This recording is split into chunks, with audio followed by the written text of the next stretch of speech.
सो hey guys, कैसे हैं आप सभी लोग। तो दोस्तों, अब कुछ ही दिन बचे हैं आप सभी लोगों के लिए कि आप एसबीआई को ज्वाइन करोगे एज अ जूनियर एसोसिएट। तो नियरली आप सभी लोगों को पता होगा दोस्तों कि कितने लोगों का सिलेक्शन हुआ है।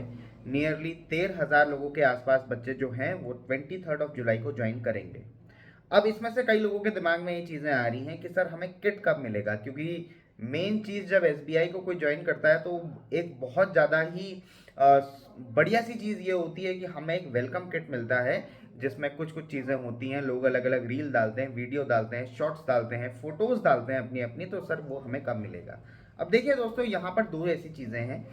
या तो आपको ज्वाइनिंग के टाइम पे वो चीज़ दी जाएगी, किट, वेलकम किट, या फिर आपको कुछ दिनों बाद जब आप ब्रांच ज्वाइन करेंगे, ब्रांच में भी आपको वो चीज़ मिल सकती है। और कुछ लोगों को तो कुछ महीनों के बाद, जिनकी जो ब्रांचेस दूर दूर होंगी, उनको कुछ कुछ टाइम बाद आप लोगों को किट मिलेंगी। और कुछ लोगों को तो तब भी मिलती है जब उनकी अलग अलग ट्रेनिंग्स होती हैं। अब जैसे जब आप लोगों ने मान लीजिए 23 को ज्वाइन किया, अब कुछ लोगों के दिमाग में ये क्वेश्चन चल रहा था कि सर हमारी ट्रेनिंग कब होगी, क्योंकि एसबीआई की क्लरिकल की ट्रेनिंग भी दोस्तों 15 दिनों की होती है सर। तो हमारी ट्रेनिंग कब होगी, कैसे होगी, बैचेस में होगी या सभी की एक साथ होगी। देखिए, आप लोग 13,000 के आसपास बच्चे सेलेक्ट हुए हैं और अलग अलग एसबीएलडीज में, लर्निंग डेवलपमेंट सेंटर्स में आप लोगों की ट्रेनिंग होगी।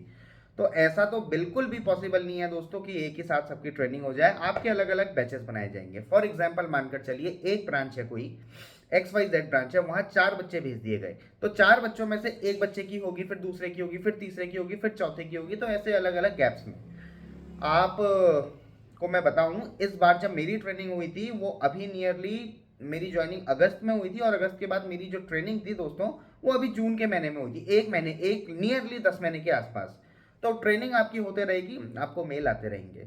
दूसरी चीज, आप लोगों को एओ और आरबीओ या जहां भी आपकी ज्वाइनिंग होने वाली है वहां कब रिपोर्ट करना पड़ेगा। मेरे हिसाब से दोस्तों 23 जुलाई को आप लोगों ने वहां रिपोर्ट करना है, as per the notification.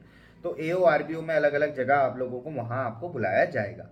Sir DV हो गया, मेडिकल हो गया, या कुछ लोगों का डीवी मेडिकल अभी बचा है, एलपीटी भी हो गया। तो इस हिसाब से दोस्त सर हमें मेल कब आना शुरू करेंगे, एनी डे।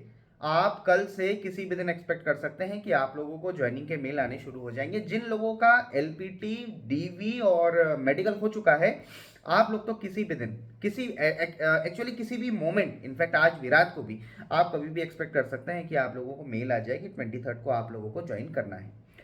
तो दोस्तों, 23 को ज्वाइनिंग होने वाली है नहीं होने वाली है, इसके बारे में एक बात बता दूं। हाँ, बहुत सारी चीज़ें चल रही हैं कि सर टाइम तो ज़्यादा नहीं लगेगा, कहीं कॉमन ज्वाइनिंग डेट चेंज तो नहीं होगी। मेरे हिसाब से दोस्तों इस चीज़ में खाली ही आप अपना दिमाग बर्बाद कर रहे हैं। 23 को कॉमन ज्वाइनिंग डेट जब एसबीआई ने दे रखी है तो मोस्ट प्रोबेबली उसी दिन होगी। और अगर ये चेंज भी होती है, आप लोगों को इससे कोई भी टेंशन लेने की जरूरत नहीं है, क्योंकि आपने पेपर निकाला है, डीवी क्लियर करा है, और उसके बाद ये सारी चीज़ें, मेडिकल में आप फिट रहे, एंड ये सारी चीज़ें। कुछ लोग जो मेडिकली रेफर हो गए हैं, आप लोगों को कुछ दिनों का टाइम दे दिया गया होगा कि आप ये रिपोर्ट वो रिपोर्ट सबमिट कराइए। तो प्लीज़ आप लोग जल्दी से जल्दी वो रिपोर्ट सबमिट कराइए। एंड बेस्ट विशेस आप सभी लोगों को। आई होप कि सब सारी की सारी चीज़ें सही हों, मेडिकल आपका सही से हो जाए।